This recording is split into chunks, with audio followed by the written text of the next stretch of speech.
Good morning, everybody. I want to talk today about awareness and how important awareness is in having breakthrough and achieving your goals, just how important awareness is in your daily life. The best way I can describe awareness is the ability to quiet the mind. It's not so much about the sounds, but the ability to quiet the mind to become aware of what is happening right in the present moment. So, some of you may know that I have gotten into meditation, and I still don't consider myself an expert in meditation. I think I'm at an intermediate level, and I've had meditation sessions up to about an hour and a half. And there are very profound experiences that happen when you meditate on a regular basis, and they don't have to be super long sessions. They can be really 10 to 15 minutes, and you'll get everything that I'm talking about. So one of the experiences that I had that I want to share is I was used to waking up and just getting to work. If you know anything about chronotypes, which is basically understanding your body's natural biological rhythm, some of my best hours of the day are in the morning. And I would, get up and get straight to work so that I didn't lose that brain power. But by, 12 o'clock, sometimes 11 a.m., 1, 2 p.m. in the afternoon, I'm totally exhausted because I've just woken up and went straight to work and just kind of went 0 to 100. As I started this healing journey, I started slowing down my mornings. And one thing that's really incredible is I would lay on my couch. And this was after some time with meditation, because I will say in the beginning, your body keeps a score. So my nervous system had so many emotions from my childhood, from my teenage years, from my young adult years, that I really needed help meditating. So I listened to meditative music. I used a number of different devices that had vibrations, because the vibrations would help me not to basically have panic attacks, because I used to have basically panic attacks when I could feel my own heartbeat. So those devices and listening to music helped, but over about a year, I got to the point where I actually prefer just meditating without technology, without devices, without vibrations or anything like that, just meditating alone in the quiet. And I would lay on my couch, and every morning right before sunrise, I'd hear the hooting of an owl, and I would think, man, that is incredible. And what's incredible about it is, I know that me just speaking it, you're probably like, well, whatever, Sean. But the point is how many mornings did that owl hoot?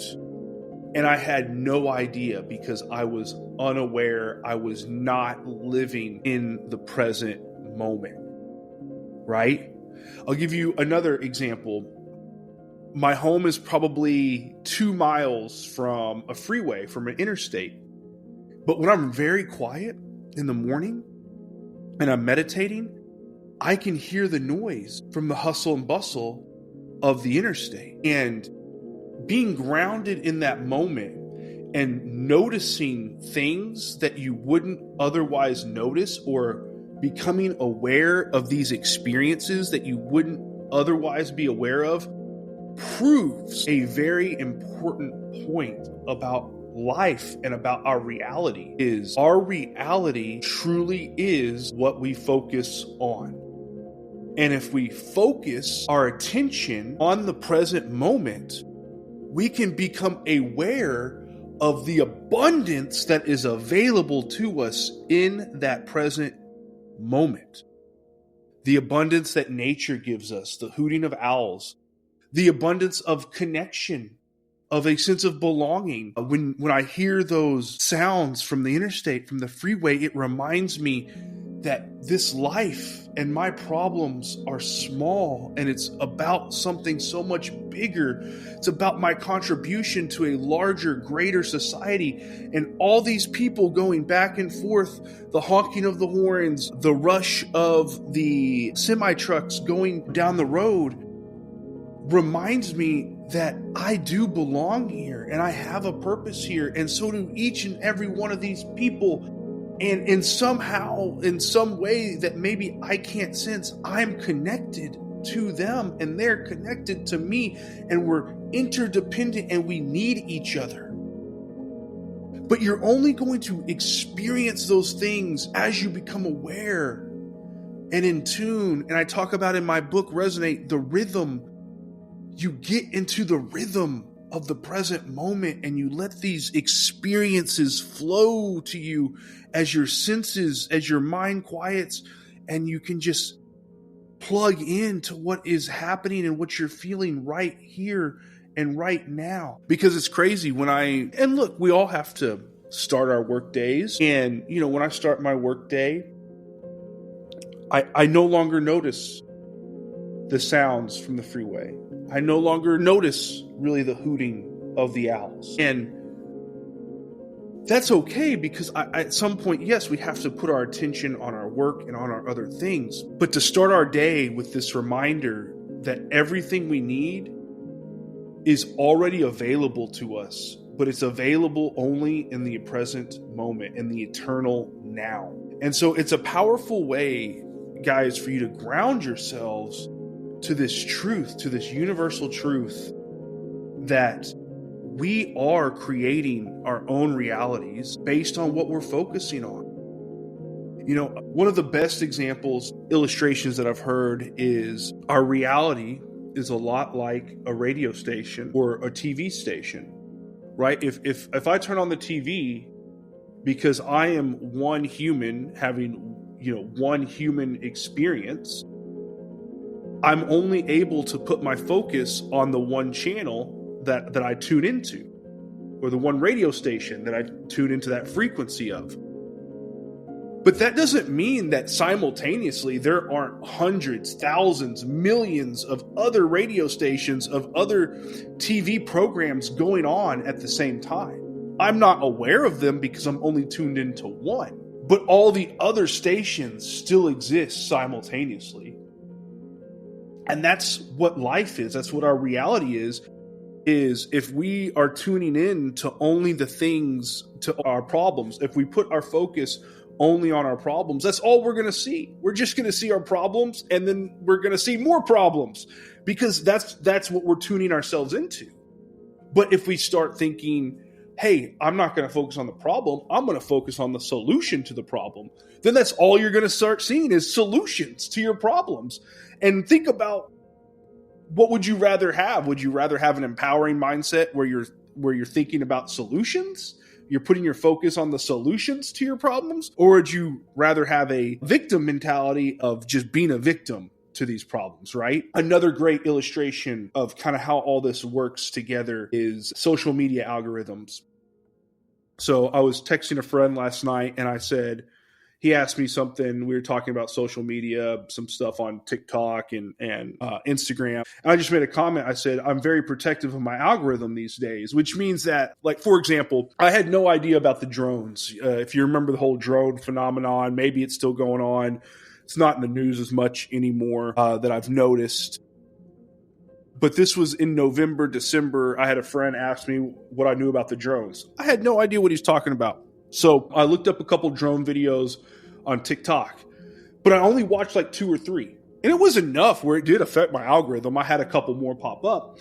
But what I mean by protecting my algorithm is I could tell very quickly that the drone videos were conspiratorial in nature. Nothing wrong with that.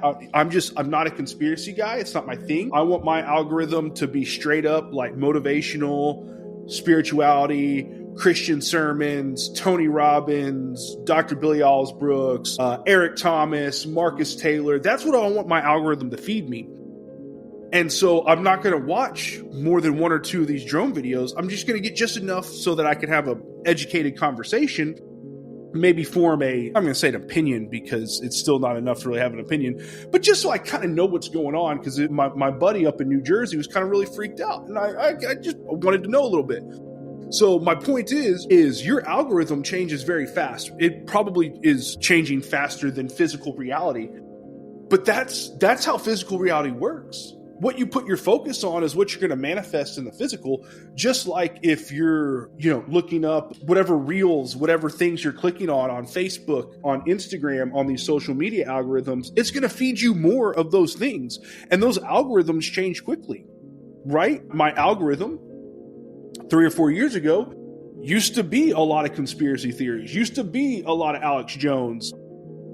It used to have a lot of golf videos in it. I haven't played golf in a long time. I don't keep up with sports, so I don't get any of that sports stuff anymore. I don't get the golf reels anymore because that's no longer where I put my focus, right? So just like the social media algorithms are learning what you consume and what to feed you, so is reality. That's how God works. When you tune into the frequency of Christ consciousness of God, he's going to feed you more of himself, of the things that are good: peace, love, joy, generosity, self-control, discipline, a spirit of power. That is how God set up this amazing reality to work. And it all starts with becoming aware, with being quiet, with being still. Be still and know that I am God. Psalm 46:10. It starts with the awareness. So that's my challenge to you. If this message resonated with you, wanting to get my podcast up and going again, and I really just want to focus on, 10 to 20 minute, just mini podcast episodes. If that resonated with you, drop a comment, hit the like button, but send me a message. Ask me. Let's talk. I'm open. I love to help people, and I'm so passionate about what I'm doing that if you need help in meditating, in prayer, in knowing more about God, if you don't know the gospel, if you've never heard the gospel message, or if maybe you've heard it but it maybe wasn't presented to you in the right light, in the right context, I would love to tell you more about Jesus. I would love to tell you more about meditation. I'd love to teach you more and let you know what I've learned about Christian meditation and Christian spirituality. If you just need someone to listen.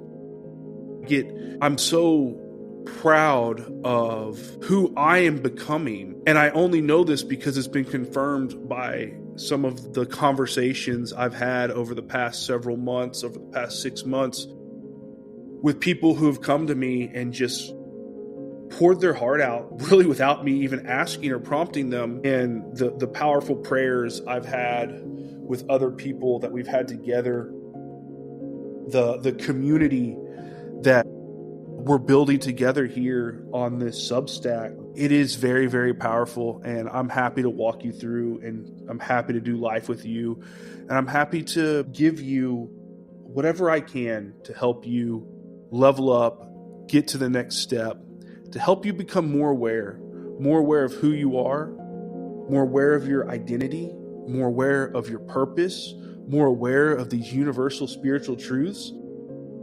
I'm not going to say it's easy, but it's pretty simple stuff, guys.